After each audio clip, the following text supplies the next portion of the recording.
Привет всем, кто смотрит это видео. Хочу записать небольшой обзор своей коллекции хой. Это не все растения, которые у меня есть, но это самые большие растения.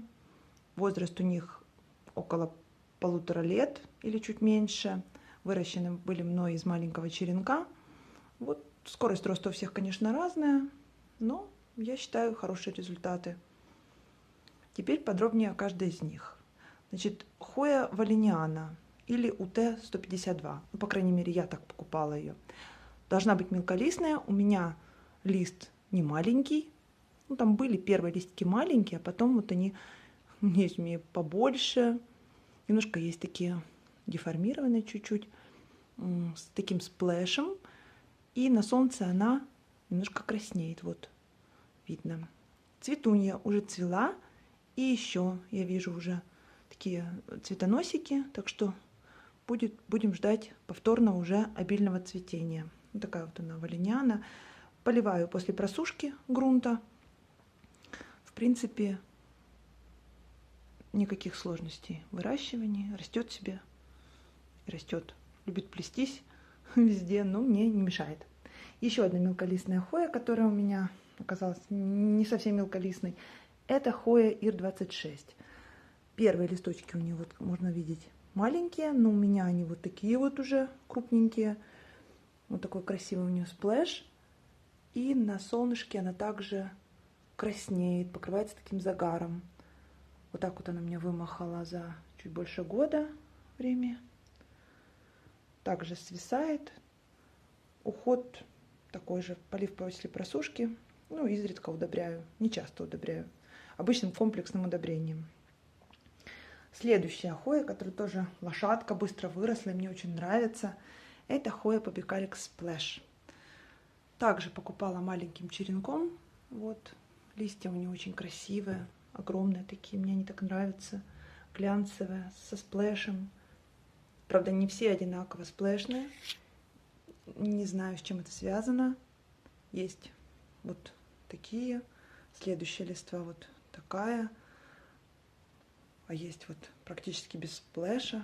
Но, тем не менее, мне она очень нравится, очень красивое растение, абсолютно неприхотливое. Поливаю после просушки грунта. Все, весь, в принципе, уход. Стоит на подоконнике, рассеянный свет, не досвечиваю. Растет быстро. Следующая хоя – это абовата варигатная. Долго раздумывала, как ей начать расти с черенка, но потом все-таки решилась. Немножко выдавала вот такие деформированные листочки. Потом вроде нормальный, потом вот такой вот зеленцой. Я уже думала, эта плеть будет полностью зеленая, но нет. Вот здесь вот листик пошел такой опять с варигатностью.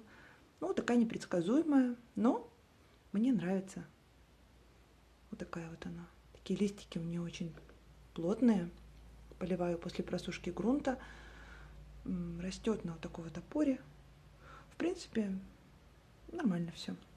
Следующая хоя – это хоя вертицеллата варигатная. Не быстро растет хоя. Здесь у меня посажено уже 2 черенка. То есть сначала я получила 1 черенок, потом, когда он немножечко оброс, я срезала верхушку, переукоренила и поставила еще что-то, вернее, подсадила для пышноты кустика еще 1 черенок. Листочки красивые, глянцевые. Вот такая вот она, варигатность. Мне она очень нравится. Но растет не быстро, повторюсь. Растет не быстро. Еще один старинный сорт, неприхотливый, красивый. Это Crimson Queen хоя. Но у меня она долго раскачивалась. Потом все-таки выдала такую плеть. Потом некоторые листья у нее вот такие вот. Почти белые, но не совсем белые. Ну, посмотрим, что будет дальше. Вот пятна на листиках, но это я обрабатывала фунгицидом, потому что вот здесь вот у нее похоже на грибковое заболевание, вот тут. Поэтому я вот обрабатываю периодически ее. Вот есть некоторые сорта хой, которые вот такой мне выдают, но не все. Почему, не знаю. Может, эксперты подскажут, потому что я без понятия. Но в целом мне она нравится. Так, хоя карноза триколор. Вот такая вот красавица. Все ее знают. Старинная хойка. Неприхотливая абсолютно. Здесь несколько черенков, растет таким пышным кустиком у меня. Никакого особенного вообще ухода, ну вы знаете, скорее всего. Но красиво, мне она очень нравится. Еще одна карноза, это Crinkle 8. Сжатые листики, неприхотливая хоя, листики плотные, поливаем после просушки грунта. Ну вот такие вот они. Красиво, мне она очень нравится. Есть там уже много современных как бы сортов, как-то там Сьюзи и прочие. Ну, мне это и хватает. Неприхотливая себе такая, растет и растет. Но ей меньше, конечно, чем 1,5 года.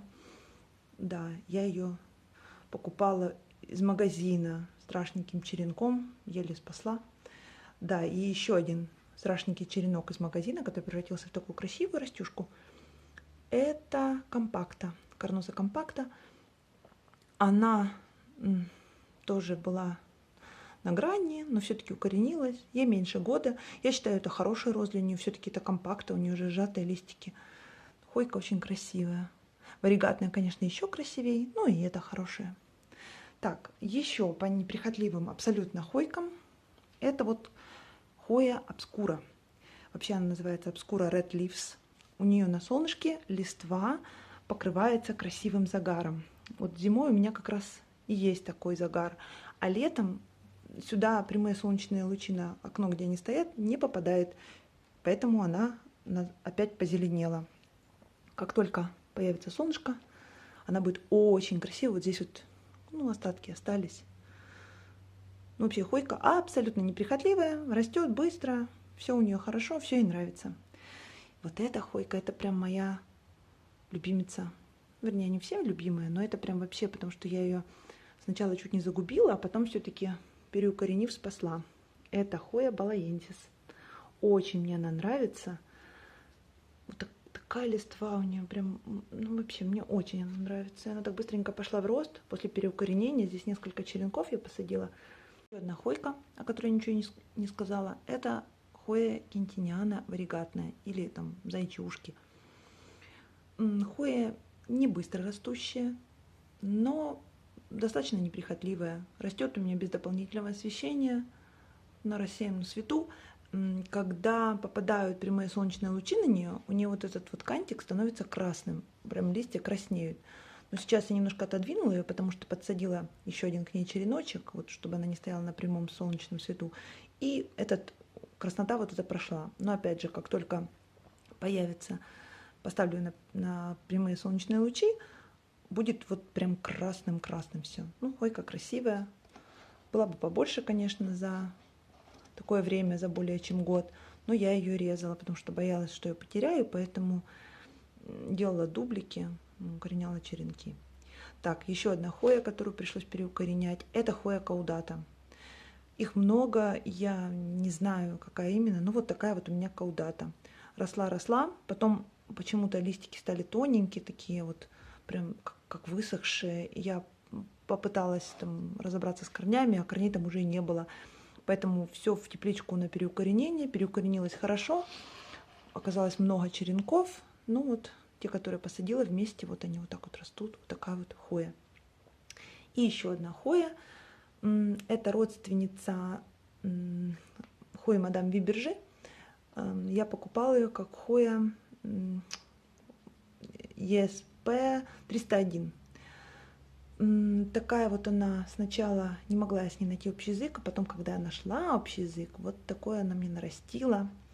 Пришлось переукоренять, конечно, вот такой сплэш у нее, вот такой, это вот пятнышко, вот, а это вот сплэш такой, такие прожилки, неприхотливая. Когда попадают прямые солнечные лучи, вот этот сплэш на ней становится розовым, как у хои мадам Вибержи. Сейчас пока, опять же, прямых солнечных лучей нет, поэтому опять мы побелили. Ничего, зато прожилки красивые, хойка красивая, растет, все у нее хорошо. Вот такой вот краткий обзор, по-моему, обо всех сказала. Есть у меня и другие сорта, как я говорила, там малыши, либо думающие хойки около года, которые не поймут, им расти, не расти. Вот. Может быть, в следующем видео покажу. Вот и все. Всем спасибо за просмотр. Пока!